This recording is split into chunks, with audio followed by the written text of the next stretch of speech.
Pessoal, estamos na disciplina Funções e Reações Orgânicas, terceiro quadrimestre de 2021. Essa aula está sendo gravada, hoje é dia 19 de outubro de 2021.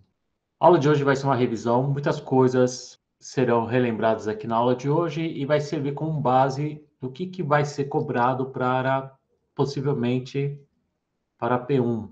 Nem tudo que vai ser explicado aqui na revisão vai ser cobrado, mas eu vou destacar alguns pontos importantes para vocês seguirem a avaliação sem problemas.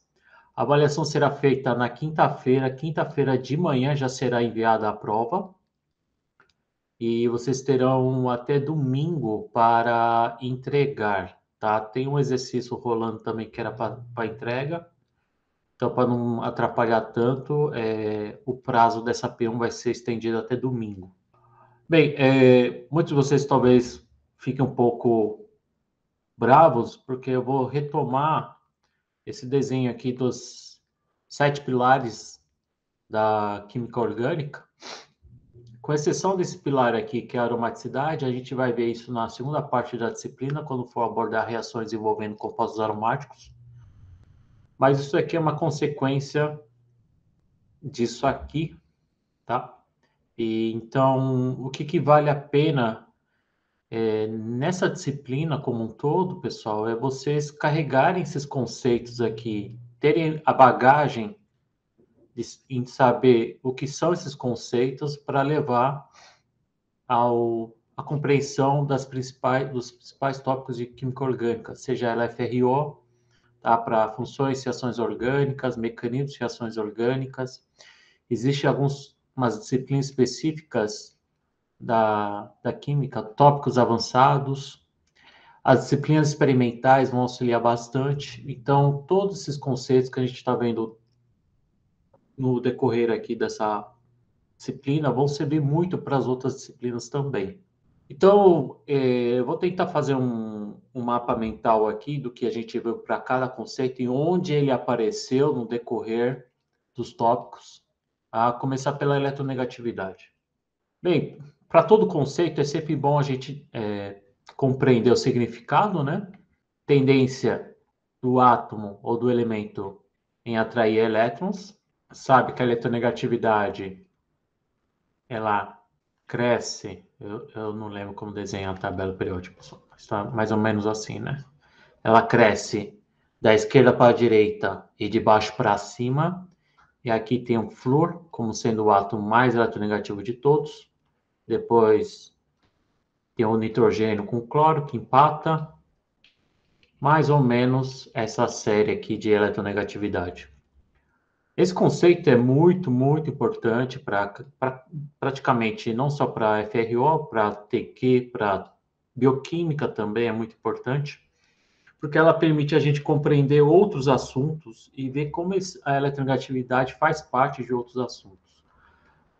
A questão da eletronegatividade faz a gente entender as diferenças dos tipos de ligação química. A gente sabe que existe a ligação iônica, existe a covalente, as duas principais. Existe também a metálica, que eu vou colocar aqui, mas bem pequenininho. Metálica. Dentro das ligações covalentes, a gente tem as covalentes polares e as apolares. E o que difere, principalmente, entre esses dois tipos aqui, entre um átomo e outro, é a diferença de eletronegatividade que vai definir se uma ligação vai ser do tipo iônica, covalente polar ou covalente apolar. Então, a diferença de eletronegatividade é o que define o tipo de ligação química que vai existir em uma determinada substância.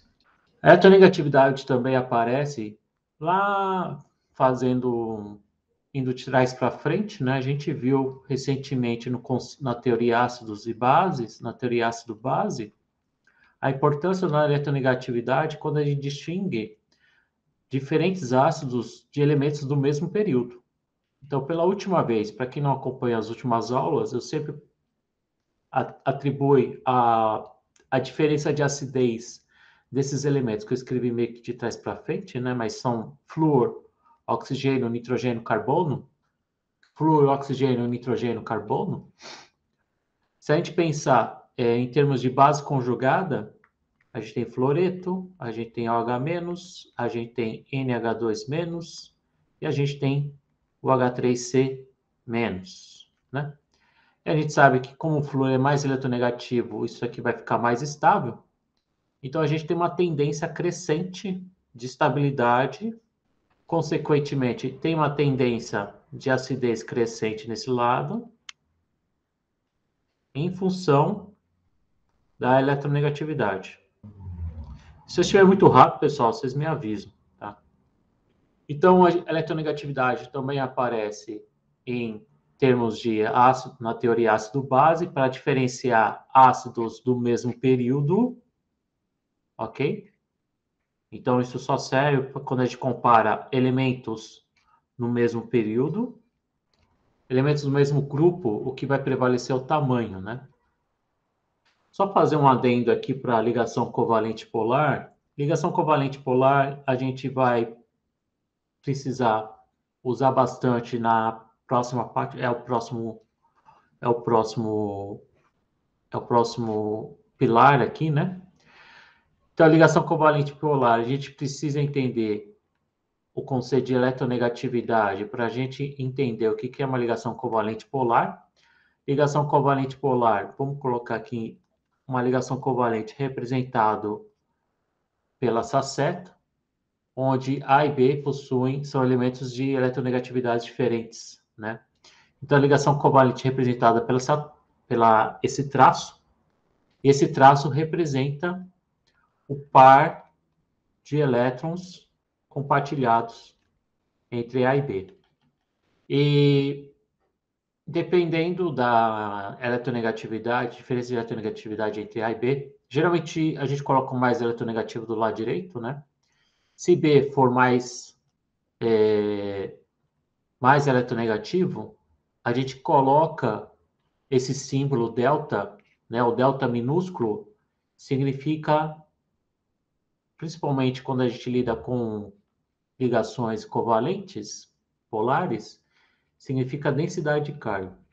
Nas ligações iônicas, as cargas estão localizadas, né? Então, há uma transferência de carga, né? Um átomo mais eletronegativo fica com a carga negativa, e aí a gente tem os cátions e os ânions.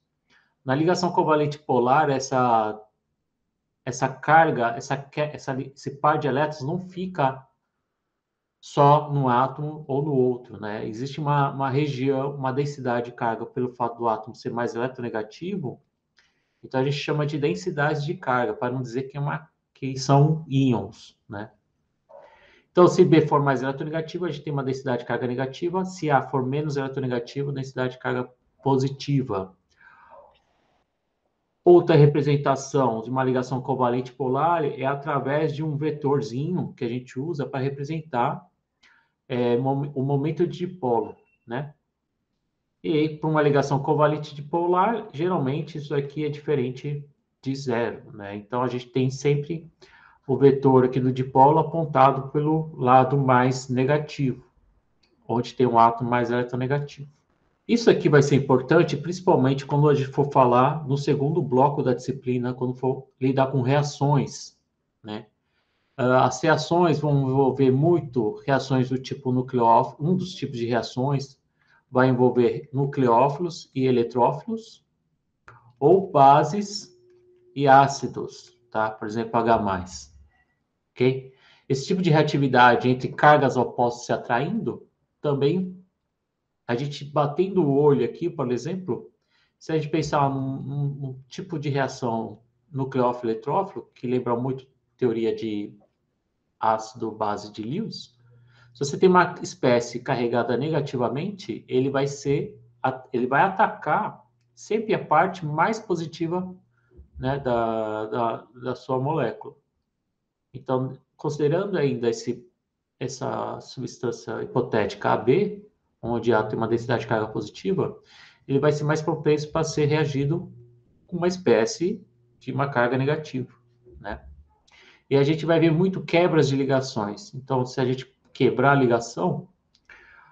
ligação que representa um par de elétrons, ela sempre vai acabar indo para o átomo mais eletronegativo, né? Então, numa possível quebra, aí sim a gente vai ter as cargas formadas, A mais e B menos.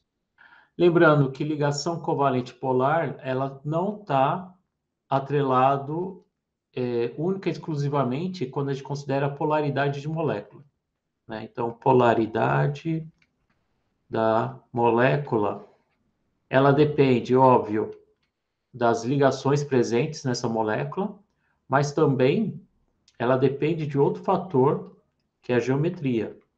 Isso tem um pouco a ver com a parte de estereoquímica, né? Então, isso aqui vocês precisam tomar cuidado. Talvez eu não cobre, mas é só para a gente relembrar que existem substâncias, por exemplo, tetacloreto de carbono, que já vou colocar na forma de perspectiva, em cunha tracejado.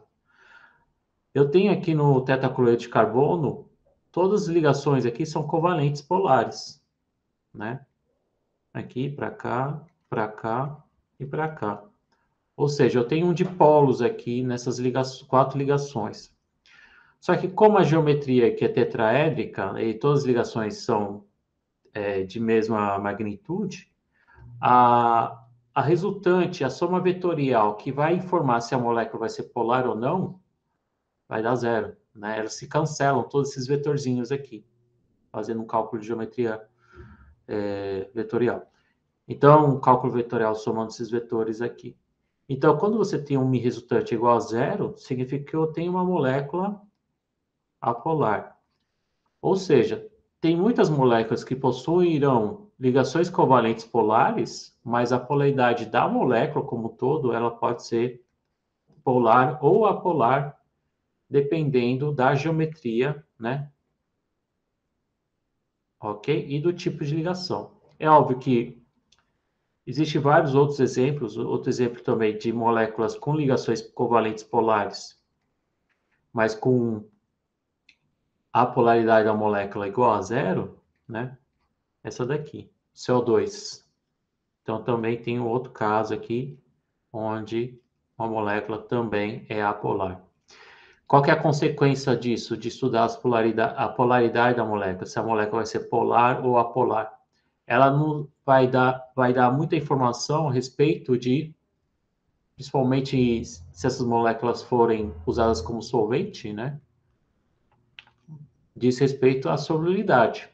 Então, se você tem uma molécula apolar, e você vai escolher um solvente, que tipo de solvente é mais adequado? Então, geralmente tem que ser solventes também apolares. Aí você tem uma substância mais polar, essas moléculas vão conseguir dissolver? Então, vai depender muito da polaridade dessas substâncias, tá? E solubilidade, a polaridade também está não só atrelada à solubilidade, mas algumas propriedades físicas também, né? Ponto de fusão, ponto de ebulição, também é uma decorrência da polaridade. Então, se você tiver substância que tem que fazem ligações de hidrogênio, a solubilidade em água vai ser alta, o ponto de fusão, o ponto de ebulição também serão altos, por causa das ligações de hidrogênio e assim vai. Isso eu não abordei muito, porque isso a gente viu muito em TQ, quando a gente lidava muito com forças intermoleculares, né? Então, isso tem muito a ver com forças intermoleculares também. Mas eu acho que talvez não vai ser o propósito aqui dessa disciplina. Tá? Então, você tem, por exemplo, o etanol, que é a fórmula C2H6O. A gente tem um isômero constitucional dele, que é o éter dimetílico, que também tem a fórmula C2H6O. São isômeros constitucionais, mas o ponto de ebulição e o ponto de fusão dessas substâncias são bem diferentes, em função da polaridade da molécula. Tá? Isso aqui é apolar, isso aqui tem uma função álcool, que faz ligações de hidrogênio, por isso que altera bastante as propriedades físicas da substância e também a solubilidade. Outro pilar aqui que aparece no decorrer da disciplina são os efeitos indutivos. O que são os efeitos indutivos? Os efeitos indutivos é a retirada ou doação, uma linguagem bem informal, tá? De elétrons através das ligações sigma. Então, ligações sigma são aquelas ligações simples. E isso apareceu com bastante evidência, de novo, no capítulo da teoria ácido-base. A gente comparou lá atrás a acidez do ácido acético contra um ácido acético contendo um átomo mais eletronegativo. Vamos pôr aqui flúor. Então, aqui a gente precisa, para a gente compreender o que é o efeito indutivo, a gente precisa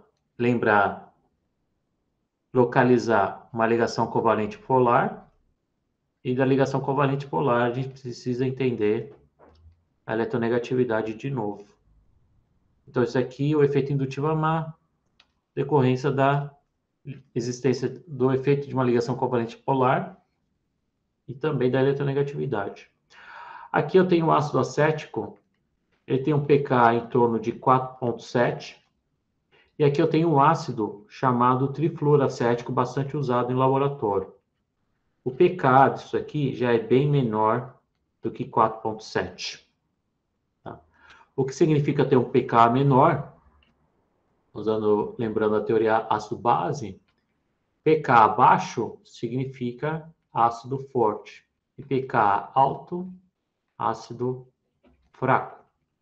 Então, se aqui tem um pK bem menor que 4,7, esse ácido aqui é mais ácido que o ácido acético. Qual que é a justificativa disso? Eu tenho aqui ligações covalentes polares, carbono-flúor, né? E então, o que vai acontecer? Essa ligação covalente vai estar mais... Esse par de elétrons vai ficar mais no lado do flúor, né? Ele vai puxar elétrons a longa distância através das ligações sigma, tá? Até chegar aqui na região onde tem o hidrogênio ácido. Então, como ele está puxando elétrons para si, essa ligação também vai ficar mais polarizada. Então, esse hidrogênio aqui vai ficar mais fácil de sair do que esse. Isso faz com que o pK seja mais baixo, tá?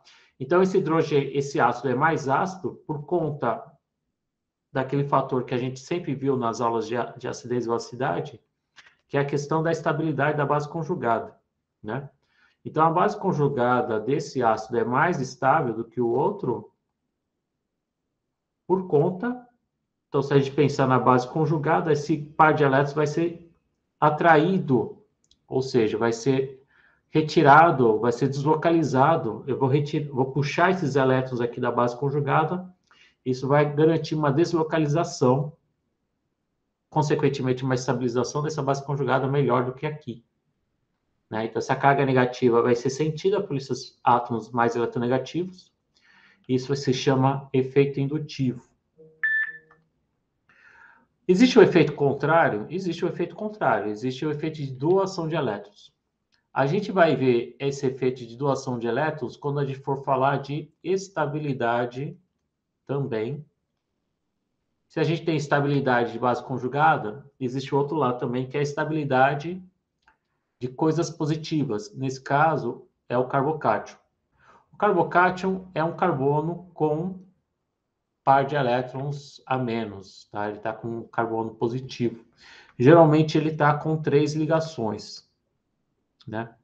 E o mesmo raciocínio que a gente faz aqui para estabilizar a carga negativa, aqui ocorre de uma maneira reversa quando a gente quer estabilizar agora uma espécie positiva. Então, carbonos positivos, carbocátions, né? Eles são mais estáveis à medida que eu jogo mais carbonos, à medida que eu tiver mais carbonos ligados a ele. Então, aqui, os átomos de carbono, eles têm a tendência de doar, né, elétrons para espécies com densidade de carga positiva, tá? Então, carbocátion, esse carbocátion a gente chama de carbocátion terciário, que está ligado a 3 outros carbonos, ele é mais estável do que um carbocátion com apenas 2, que é mais estável que um carbocátion que está ligado a apenas 1, que é mais estável que um carbocátion ligado apenas a hidrogênios. Tá? Então, esse aqui é mais estável que esse, que é mais estável que esse, que é mais estável que esse. Tá? Esse aqui não vai cair na prova, mas é para dar um spoiler aqui sobre o próximo assunto, imediatamente depois da P1. Tá? Então, essa estabilidade é um tipo de efeito indutivo, mas ele tem um nome também. Não precisa memorizar agora, porque eu vou retomar esse conceito de novo quando a gente chegar aqui. Tá? Mas é só para mostrar que o efeito indutivo está presente também em outros, vai estar presente também em outros tópicos da disciplina. Outro pilar bastante importante são os efeitos histéricos. Efeitos histéricos é o efeito causado pelo volume ocupado dos grupos do espaço, principalmente no espaço tridimensional, óbvio. Onde a gente viu isso? A gente viu na parte de estereoquímica, né? Na estereoquímica, isso aqui, estereo... Na primeira parte de estereoquímica, principalmente quando a gente comentou sobre análise conformacional, apareceu em 2 momentos. Eu mostrei no começo que as ligações simples, elas têm uma rotação livre, e essa rotação, a maneira que você dispõe esses átomos no espaço, ela tem uma energia um pouquinho menor em relação às outras. Então, existem conformações mais estáveis do que outra, de uma mesma molécula. Então, aqui eu mostrei o caso do etano, e o caso mais simples de entender isso é quando a gente visualiza, a maneira mais rápida de visualizar isso é quando a gente olha através da ligação carbono-carbono.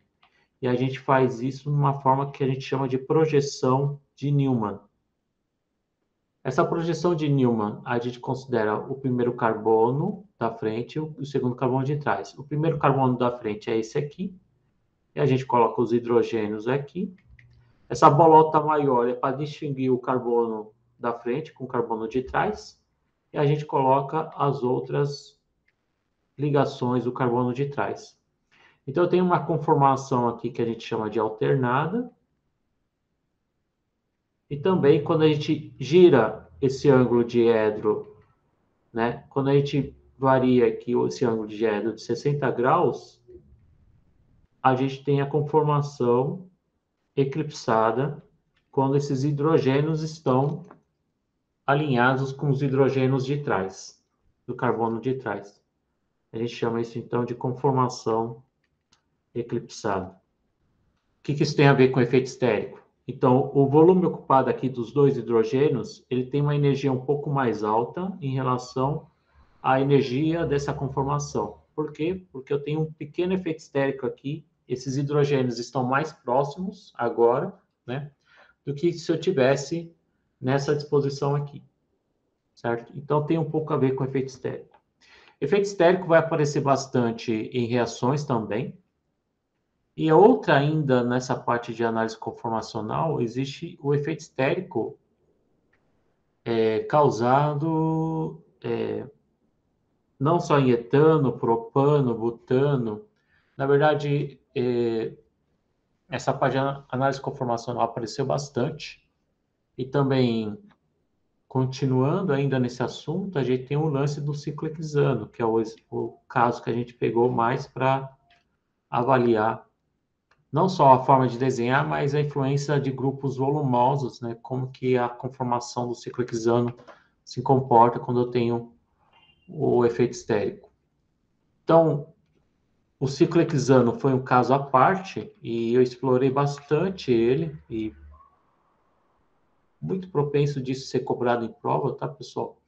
Não só entender que o ciclo hexano, no plano do papel, a gente pode representar desse jeito, mas a gente sabe que no mundo tridimensional, essa representação aqui, na verdade, consiste em você representar as conformações mais estáveis na forma dessa estrutura que a gente chama de estrutura cadeira.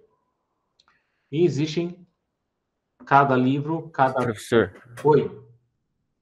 rapidinho uma coisa. É que você tá falando disso daí, aí eu lembrei da atividade lá que a gente vai entregar na quinta-feira, né? Aí as últimas duas são do ciclo hexano, mais especificamente a estrutura 4. Aí eu acho que surge até uma dúvida que eu vi que o pessoal ficou no grupo, também eu fiquei. Tá. No caso, na figura 4 a gente representa na forma de cadeira, então, também? Isso. Eu vou chegar lá, eu coloquei. Deixa eu ver se está aqui. Eu vou comentar aqui essa estrutura no finalzinho da aula. Ah, não, beleza, Tá? Valeu. Porque esse é difícil mesmo. Essa estrutura é só para a gente ter uma ideia como aqui. É para representar essa estrutura tanto aqui, né, como nessa daqui, tá? Se possível. E o ciclo Kizano, pessoal, ele tem uma peculiaridade, principalmente quando a gente desenha as estruturas cadeira, né? Então, eu posso desenhar a estrutura cadeira desse jeito, dessa parte mais alta, essa parte mais baixa, mas também eu tenho a outra possibilidade de desenhar a estrutura cadeira dessa maneira aqui, né? Ela virada. Só que muita gente acha que simplesmente desenhar esse ou esse é simplesmente você girar. Na verdade, existe uma conversão de uma cadeira para outra, que a gente chama isso de inversão de cadeira, né? E a inversão de cadeira, a gente precisa tomar alguns cuidados. Inversão de cadeira não é girar a cadeira e nem girar de ponta cabeça, tá? Inverter a cadeira consiste em você alternar a, o que está apontado para cima, né, que seria o encosto da cadeira vira o descanso de pé e o descanso de pé vira encosto de cabeça. E o mais importante, pessoal, é que a numeração aqui, ela tem que ser seguida também aqui, tá? Então, estou destacando aqui em vermelho para mostrar que esse carbono é esse, quando você inverte a cadeira. Então, estou fazendo um processo de inverter a cadeira. Estou representando uma outra conformação possível para a cadeira, das infinitas que existem. Mas as estruturas cadeiras são as mais estáveis, tá? Então, se eu colocar um amarelo aqui, ó, esse amarelo vai estar aqui, tá? Outra coisa bastante importante é a representação das ligações axiais e equatoriais. Então, no ciclo hexano, na conformação cadeira, existem as ligações que a gente chama de axiais, que são as verticais. E essas ligações verticais eu coloco sempre alternando de cima para baixo, para cima para baixo. Como eu sei qual que é o para cima e qual que é o para baixo? Se essa ponta está apontando para baixo, a ligação é para baixo, e o resto é só você alternar para cima, para baixo, para cima, para baixo. Existem também as ligações equatoriais, que são aquelas apontadas para fora do anel. Para desenhar isso é uma questão de paralelismo. Então, nesses dois carbonos da ponta, eu uso essas duas paralelas aqui como referência. Então, eu faço uma paralela para cá, uma paralela para cá. Nesse amarelo aqui e nesses dois aqui, a gente usa o paralelismo aqui com as duas pontas. Então, essa aqui vai ser paralela com essa aqui vai ser paralela com essa aqui vai ser paralela com essa, e essa aqui vai ser paralela com essa. Tá? E aqui é a mesma coisa, o que tiver, vamos representar as equatoriais. Então, aqui é paralelo a esse paralelo a esse paralelo a esse. Aqui eu tenho uma axial, uma equatorial para cá. Então, esse paralelo a esse e esse paralelo a esse. Falta colocar as axiais, tá? Eu estou colocando a mesma cor, mas acho que vai confundir um pouquinho. Certo? Eu vou apagar esse equilíbrio que está atrapalhando um pouco. Ok? Então, se você desenhou duas conformações da mesma estrutura, vocês precisam tomar muito cuidado na hora de colocar os grupos. Por exemplo, vamos supor que um exercício pede para você desenhar um ciclo hexano com um grupo CH3. Vamos chamar um grupo de A, vai, de letras aqui. Se você olhar aqui a estrutura, o A está em axial para cima. E quando você faz a inversão cadeira, esse A continua na mesma posição, que é aqui, e continua sendo apontado para cima. Mas toda inversão de cadeira, o que é axial vira equatorial, e o que é equatorial vira axial. Mas as orientações continuam as mesmas, ou seja, estou apontando para cima, esse A está apontando para cima, esse A também continua apontando para cima. Automaticamente eu sou obrigado a colocar aqui, que é justamente na equatorial. Axial vira equatorial. Tá? Se eu tiver um grupo B, vamos chamar de B aqui, que ele está em... Vamos colocar equatorial aqui no carbono vizinho, tá?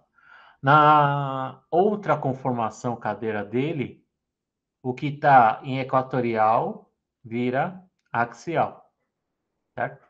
Mas onde é que está esse B? Esse B está ligado ao carbono vermelho, e o carbono vermelho está aqui. Tá? Eu preciso manter a mesma sequência aqui, como se fosse a mesma numeração, né? Então, se o A é aqui e o B é aqui, o A é aqui e o B é aqui. Então, onde que está o B? Ele está aqui agora como axial. Como eu sei que eu não errei isso, você vê que o B e o A estão apontando para cima. E o B e o A estão apontando para cima, eles estão em cis. Tá? Então, quando você inverte a cadeira, você mantém essa estereoquímica cis-trans, pelo menos. Tá?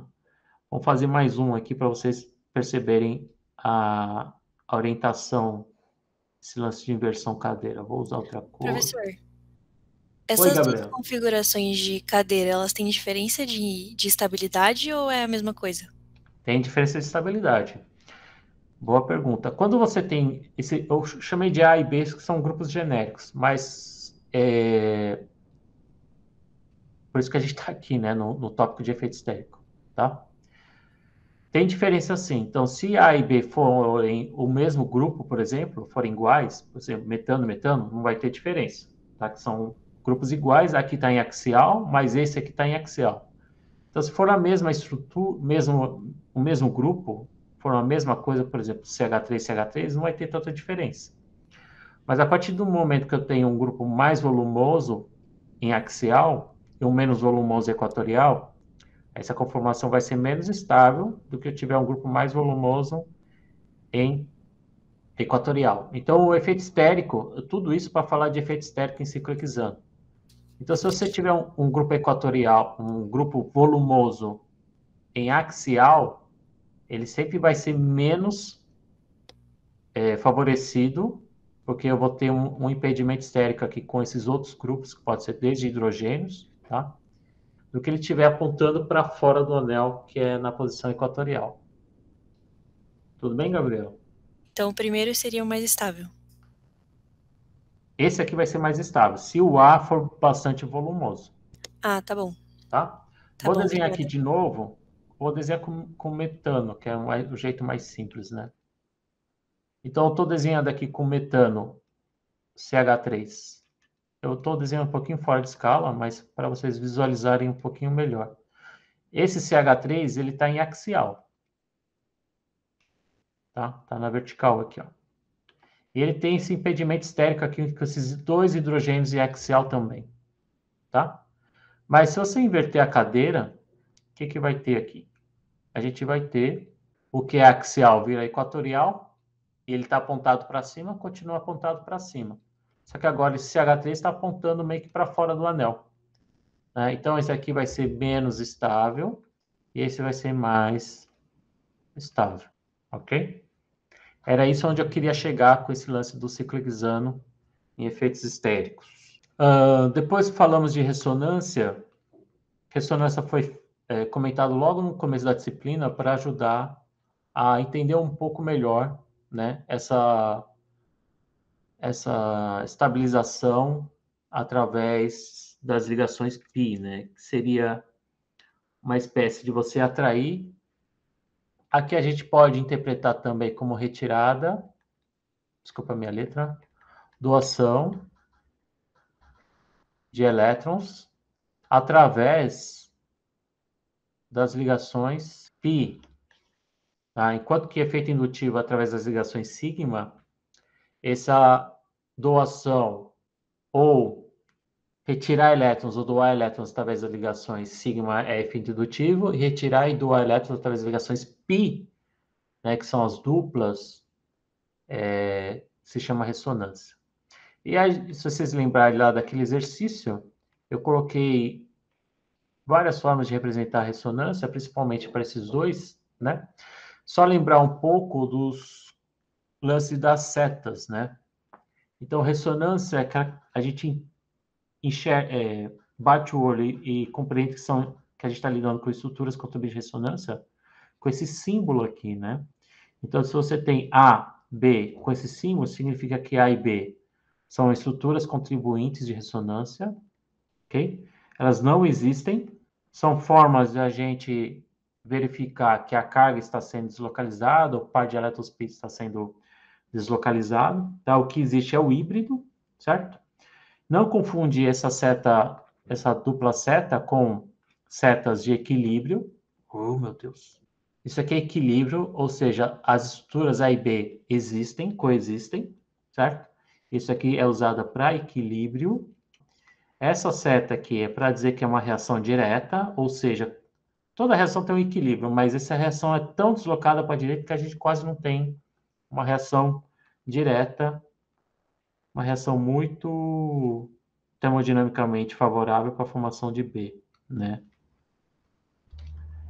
E existe também uma outra notação que é que a gente justamente usa para representar estruturas contribuintes de ressonância, que é a seta curva, né?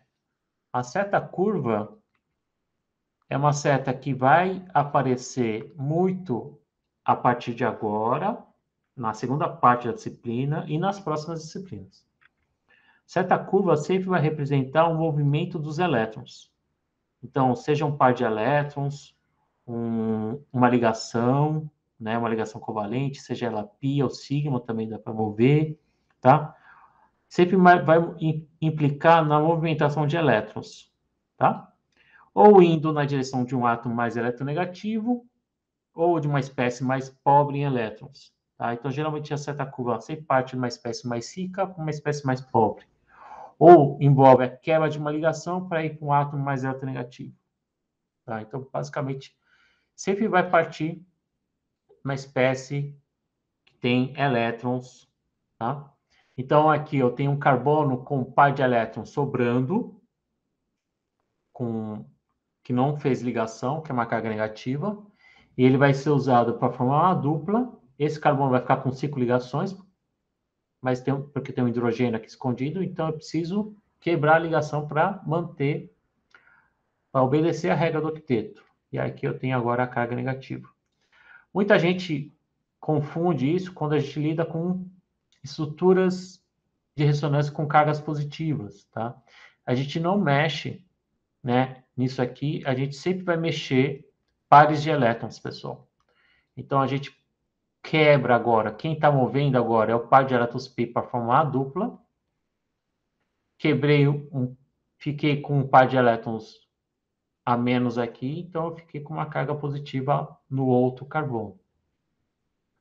A gente viu isso quando analisamos diferentes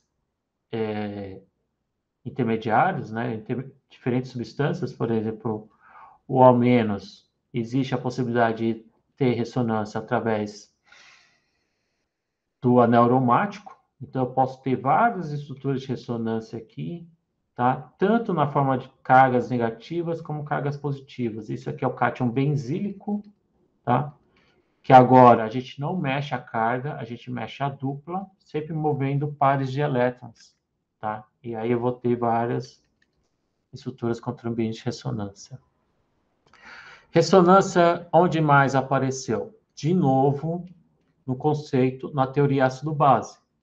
Quando eu comparei, por exemplo, o etanol, né, contra o ácido acético, eu peguei duas estruturas parecidas, tá? Então, o etanol, se você pensar na base conjugada, né, que é o principal meio de a gente tentar compreender quem é mais estável do que o outro, para depois a gente dizer quem é mais ácido. Então, a gente sempre avalia em termos de base conjugada. Então, tirando aqui o hidrogênio mais ácido, eu tenho essa base conjugada e essa base conjugada. Eu tenho uma carga negativa aqui e uma carga negativa aqui, então, né? Porque o par de elétrons fica no átomo mais eletronegativo. E aí, a estabilidade desses dois vai me dizer quem é mais ácido. Como é que eu sei quem é mais ácido aqui? Quem é mais estável, desculpa. É através ressonância. Aqui eu tenho uma base conjugada com uma carga localizada, não tem para onde ir, enquanto que aqui eu tenho uma carga que pode ser deslocalizada justamente por ressonância. Eu tenho uma algo mais ou menos parecido com isso aqui, né? Eu tenho uma carga, ligação simples, dupla. Que tipo de carga? Negativa. Então, carga negativa vira dupla, dupla vira carga. E aí eu tenho a outra estrutura contribuinte de ressonância que eu não vou conseguir colocar aqui. Então, agora eu tenho aqui uma carga sendo deslocalizada por ressonância. Quando você tem possibilidade de gerar mais estruturas de ressonância, você tem uma base conjugada mais estável, certo? Então, isso aqui é mais estável, e esse aqui é menos estável. Consequentemente, se você tem uma base conjugada mais estável, é só lembrar desse equilíbrio. Sempre faz essa colinha aí na prova, né? Quando é presencial, sempre coloco isso aqui para lembrar que se você tem uma base conjugada mais estável, por estequiometria eu vou liberar mais H+, ou seja, eu tenho esse equilíbrio mais deslocado para a direita, eu tenho esse ácido mais forte. Tá? Então, o ácido acético é mais ácido que o etanol. Por quê? Por ressonância. Ressonância também apareceu quando a gente tentou comparar a acidez de fenol com o seu análogo ciclohexanol, né? Aqui não tenho ressonância, aqui eu tenho a possibilidade de estabilizar por ressonância. Isso aqui é justamente muito parecido com isso, né? Mas eu posso começar a misturar coisas, pessoal. Posso perguntar entre fenol e talvez colocar um nitrofenol ou um fluorfenol, né? Eu posso colocar um nitro, por exemplo, aqui. E aí eu vou precisar lembrar da estrutura de Lewis do nitro, que é essa daqui, tá? Você vê que tem uma dupla aqui, então eu posso criar mais estruturas contribuintes de ressonância, eu tenho mais átomos eletronegativos, então aqui é uma combinação de dois fatores, né? Eu vou ter mais estruturas contribuintes de ressonância e eu vou ter o efeito indutivo também, porque o nitrogênio é eletronegativo, tá? Então pode cair questões um pouquinho mais complicadas do que essa daqui, que é relativamente simples de interpretar, tá? Haja visto essa comparação que eu fiz agora há pouco. Professor, Fala, Hector. quanto mais estruturas possíveis, então, eu tiver, mais estável ele é, então, né? Isso. Tá? Ah, tá. Beleza. Então, principalmente quando a gente trata de ácido base, né? Quanto mais estruturas contribuintes de ressonância você conseguir criar, por isso que a gente fez aquele exercício lá no começo da disciplina, né? Para vocês, quando chegarem aqui nesse ponto, já baterem já entenderem um pouco a contribuição que a ressonância faz, principalmente com esse tópico que eu toda hora estou escrevendo aqui. Está aparecendo quase todos os slides. Estereoquímica é o último assunto. Até então, né? A gente viu que estereoquímica ela estuda a química no ambiente tridimensional, né? No ambiente que a gente vive. E para entender um pouco a estereoquímica, ela aparece principalmente quando a gente estuda análise conformacional. Eu não vou repetir todo esse tópico aqui, tá? Mas também quando a gente fala de estereoisomeria, né? Para entender estereoisomeria, a gente teve que recapitular os tipos de isomeria que existem em química. Vou mudar de cor aqui. Existem os isômeros constitucionais e os estereoisômeros, tá? Então, estereoisomeria é um tipo de isomeria. O outro tipo de isomeria bastante abordado nos cursos é a isomeria constitucional, né? É aquela isomeria que distingue as substâncias através da conectividade. Então, conectividade diferentes, tá? O exemplo aqui rápido é aquele do etanol contra o dimetil-éter. Eles têm a mesma forma molecular, ambos têm a mesma forma molecular, C2H6O, mas a conectividade é diferente. Então, é rápido de bater o olho e dizer que aqui tem um problema de... problema não, aqui estamos lidando com dois compostos que têm funções de conectividade diferentes, né? Então, são grupos funcionais diferentes, ou isômeros diferentes em termos de... Posso pegar aqui um outro, deixa eu ver. Cloropropano contra o 2-cloropropano, né? Então, aqui é a outra diferença de isomeria constitucional. Mas o foco aqui da parte de estereoquímica é justamente a estereoisomeria, tá? E dentro da estereoisomeria, a gente tem a isomeria do tipo cis-trans, né? E também tem aquelas com carbono quiral. Cis-trans aparecem tanto em duplas, certo? A gente pode ter duplas desse tipo ou desse. Ou também a gente tem ciclos anéis fechados, onde a gente pode ter um grupo para baixo e o outro para cima. Ou anéis em que os dois grupos estão apontados no mesmo lado. Existe ainda dentro da cis-trans aquela questão do ZUE, né? A questão do ZUE é quando você tem os 4 substituintes ligados na dupla ligação. Então, se você tem A, B, C e D, a gente precisa descobrir entre A e B qual que tem maior prioridade, entre C e D qual que tem maior prioridade. Se os dois estiverem apontados de maior prioridade, estiverem apontados do mesmo lado, vai se assemelhar ao cis, tá? E o E se assemelha um pouco ao trans quando tem os dois grupos de maior prioridade apontados em lados opostos. Em ciclos, isso se chama trans e isso se chama cis, não tem outra forma de diferenciar. Oi, Gabriela. Quais são os critérios de prioridade mesmo, só para relembrar? Critérios de prioridade para definir se A e B, quem ganha aqui, os critérios são número atômico. Então, hidrogênio sempre vai perder, por exemplo, tá? Quando você tem, por exemplo, 2 halogênios, cloro ou bromo. O bromo tem um número atômico maior que o cloro e assim vai. Se vier empate, a gente vê o átomo seguinte que estiver ligado. E aí a gente vai vendo até achar um fator que diferencia um do outro, tá? Geralmente triplas tem maior preferência entre duplas e simples, a via de regra, tá? Então, isso serve também para carbonilas contra álcoois. Então, se você tiver um lado carbonila, o outro lado um álcool, carbonila ganhando o álcool, tá? Uhum. E assim vai.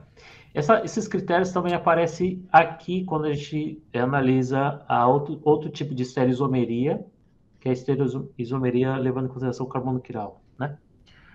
No carbono quiral, a gente identifica ele como sendo o carbono ligado a 4 substituintes diferentes. Eu vou chamar aqui de A, B, C e D. Vamos supor que o D está para trás e o C está para frente, aqui para tornar em uma forma de projetar isso em perspectiva, tá? Pessoal que ainda não lembra disso aqui, perspectiva significa que quando você tem uma ligação mais grossa, aqui em cunha, significa que isso daqui está para frente, né?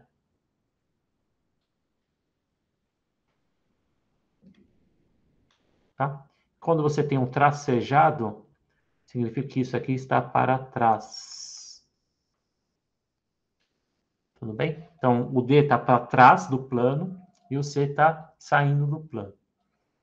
Então, a gente usa esses critérios também para elencar a ordem de prioridade desses grupos, certo?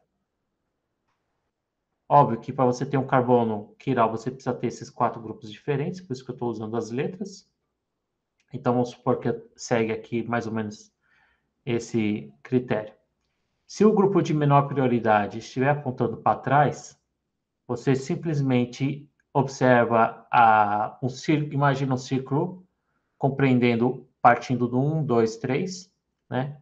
Então, se 1, 2, 3 estiver girando no sentido anti-horário, vai ser S. Se eu tiver 1, 2, 3 estiver no sentido horário, vai ser R.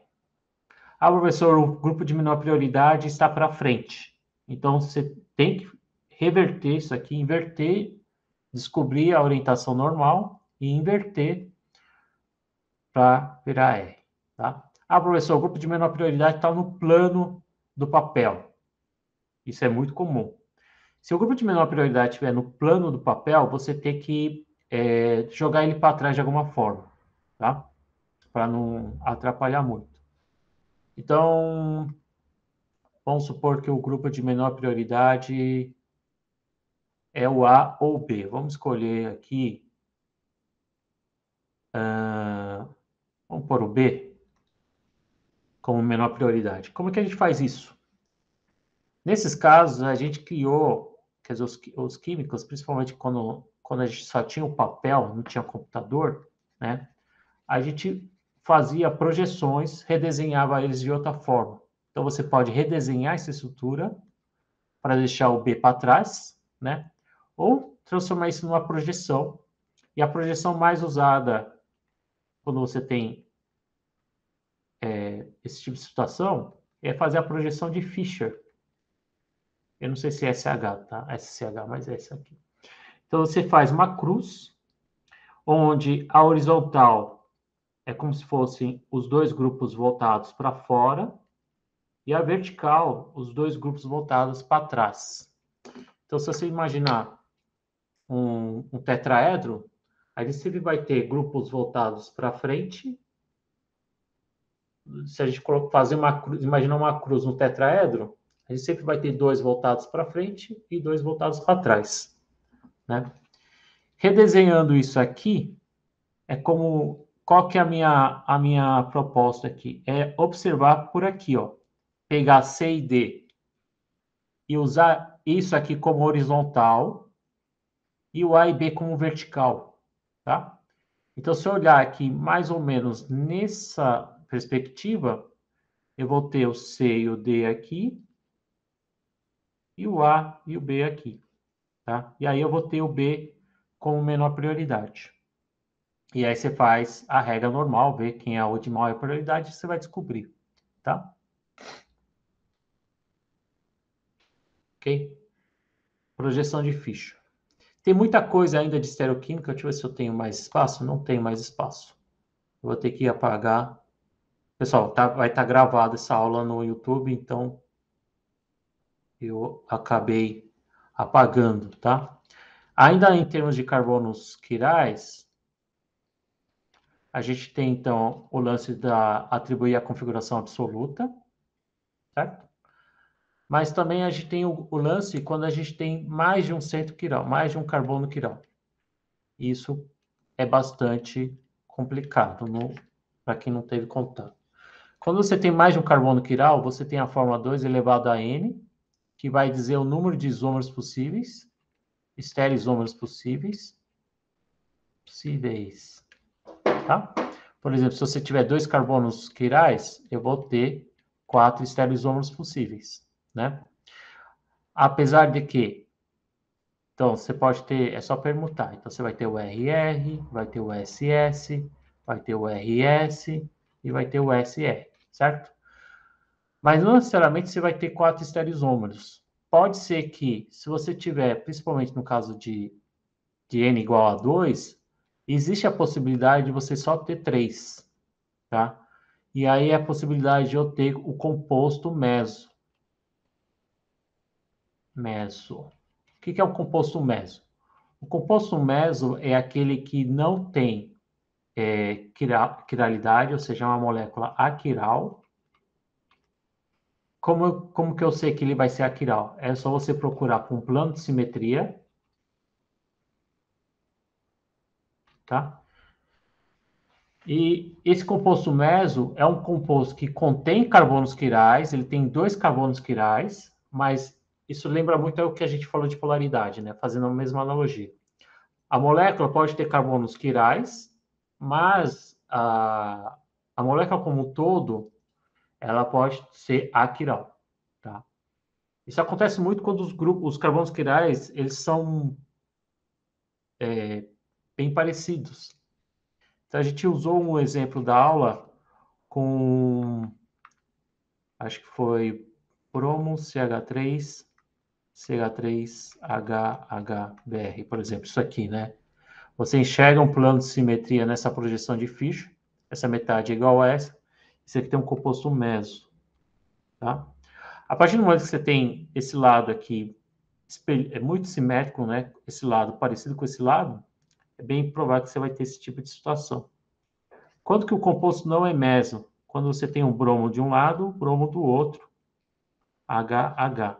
Tá? Você já não tem mais o plano de simetria, você tem a possibilidade dessa estrutura. Se você imaginar no espelho, você vai ter a projeção dessa estrutura. Por isso que a projeção de Fischer facilita na hora de desenhar enantiômeros também, né? E se você, essa estrutura aqui, você tenta sobrepor ela em cima dessa aqui, você não vai conseguir, tá? Então, você pode fazer os modelinhos que representam essas estruturas e perceber que eles são enantiômeros. Que acontece, então, entre esse e esse. Então, aqui eu tenho um caso de enantiômeros, mas eu posso ter o caso, então, que é a palavra-chave, principalmente quando eu tenho n igual a 2, a relação entre esses dois, ou esse, né? Ou a relação entre esse com esse e esse com esse, tá? Essas relações que eu coloquei, esses parzinhos que eu fiz em azul, são todos casos de diastereoisômeros.